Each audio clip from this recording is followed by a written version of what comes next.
Christmas with me, Miss Christmas. Oh, I can't believe we're at week 4 already. The weeks are flying by, so it's so important to get organised the easy way, follow the plan. If this is the first time that you've joined me, thank you so much for choosing my video today. I'll link videos 1 to 3, that's week 1, 2 and 3 in the description below. It's not too late to get involved and have an organised Christmas.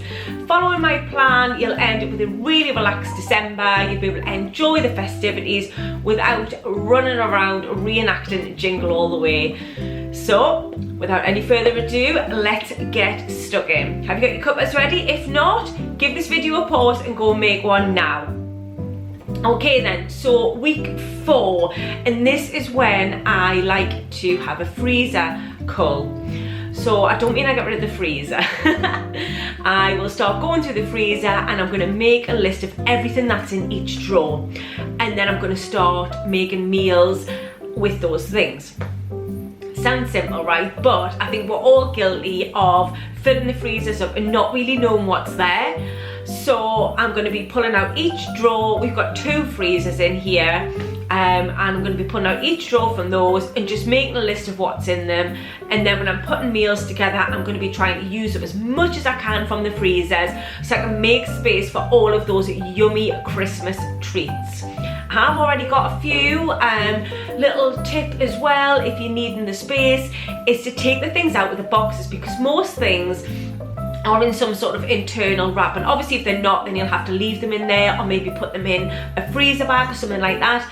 And don't forget to cut out the instructions for cooking and storing, and then just keep them in a little folder. We just normally keep ours on the top of the fridge, to be honest, but that obviously helps with the space as well, so that's what I've been doing so far. I've got things like satay chicken skewers, some halloumi fries, because I don't like the battered ones, so if I ever see them where they're not battered, then I always get them ready for Christmas.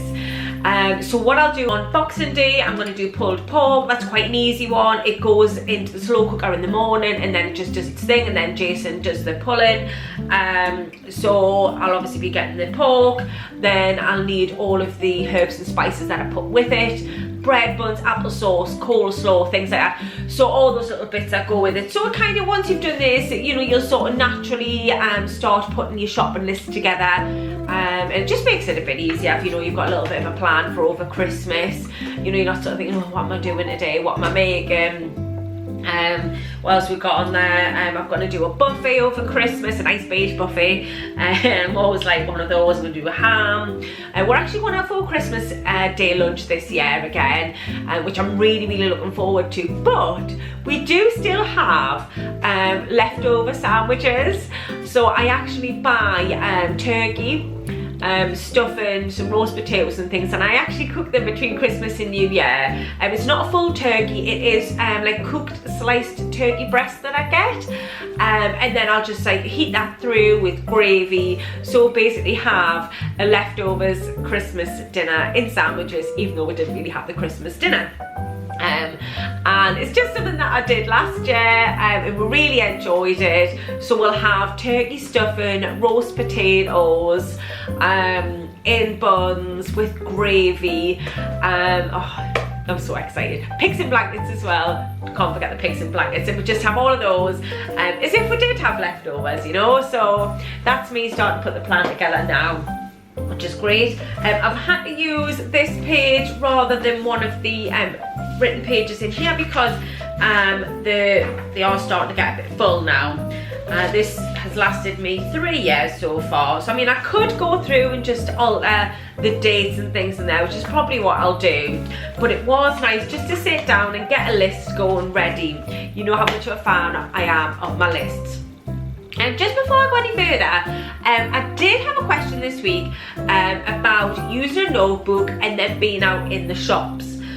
So if you're going to be using a notebook like this, okay, and then you go out the shops and you decide you're going to get something, and then you're like, oh my god, it's in my notebook at home. Best thing to do is just take a little picture of the pages in your book. So when you're writing out your notes, just snap a little picture, keep them in a folder, and then if you are out and about and you haven't got your notebook with you, you've still got access to your notes, so you know what's going on, you know what you've bought and things like that. And it does save you obviously having to carry this around, because I don't generally take this out with me. I'll either, if I'm going out for specific things from here, I'll generally make a little separate note.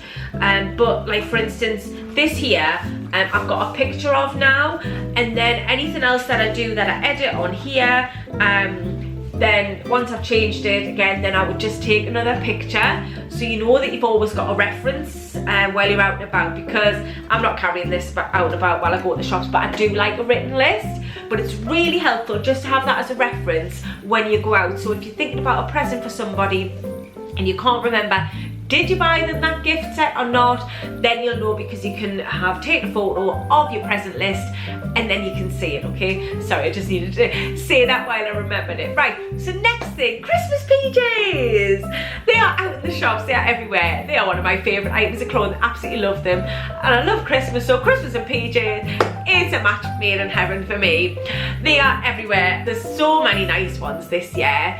If you like doing matching PJs, start thinking about getting them over the next couple of weeks, especially if you've got different members of the family. You want to make sure you can get those before sizes run out.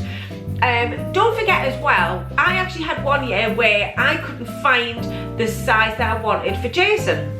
But what I ended up doing was I managed to find a size in the ladies that would fit him, and vice versa. Last year I couldn't find what I wanted, but then I found it in the men's in a size that fitted me. So don't worry about like picking from the different sections, because at the end of the day they're the same pajamas, do you know what I mean? So don't panic, and also don't be pressured into getting matching pajamas. If that's not something you do, then don't feel pressured into doing it,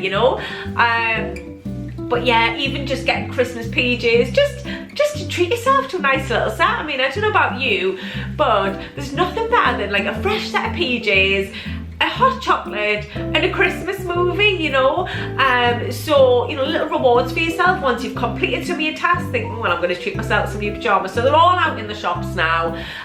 So if you are thinking about getting them, do it sooner rather than later, so you know that you're going to be able to get all the sizes, especially if you're going for the family matching PJs. Okay, right.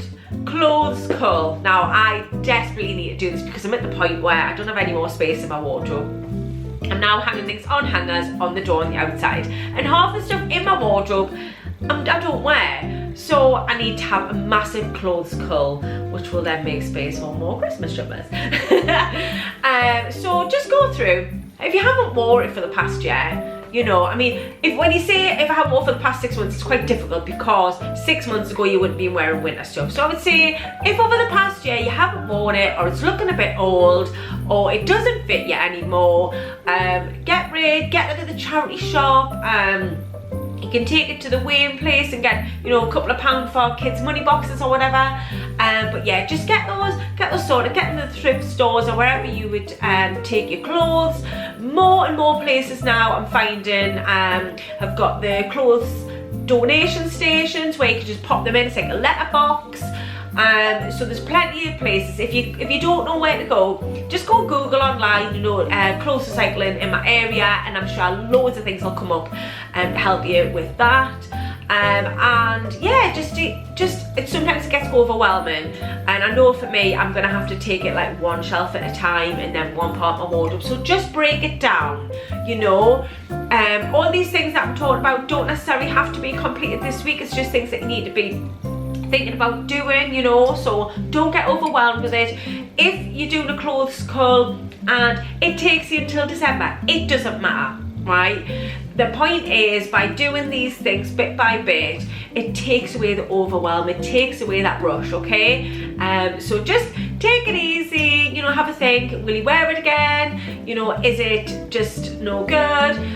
Is it too big, too small? And also, if you're finding that you love your clothes and you just haven't got enough space, what I've been doing is my summer clothes, I'm putting them into those vacuum seal bags and then storing them. And that's really helping as well to get a big space. Yes, I still have things hanging on the outside of the wardrobe, but it's a lot more organised than it was. So you can get those vacuum seal bags in loads of different places. B&M's, Home Bargains, Amazon, eBay, you name it, you can find those bags. all within, you know, there's different price ranges for them. So you can always grab some of them. Then you can vacuum seal your summer clothes, because if you live anywhere like we do up in the northeast, we're definitely not going to be wearing summer clothes, with the exception of my cami tops, because sometimes I put one of them under a jumper. Everything else like shorts, swimsuits, everything like that is just going to go into the vacuum seal bags, ready for next summer. Okay. And this week also I want you to have a look at your Christmas crockery. If you're entertaining over Christmas, have you got enough plates? You know, if you want to get Christmas plates and things like that, charger plates, things like that, have a look now. Have you got enough? Do you need new ones? Can you donate your old ones? You know, so they're all in the shop, so you can go and have a look. Or if you just fancy treating yourself with some new ones, whether you're having anybody round or not, you know, everybody loves a bit of matching Christmas crockery, right? So they're all in the shops there, so go and have a look and see what you want.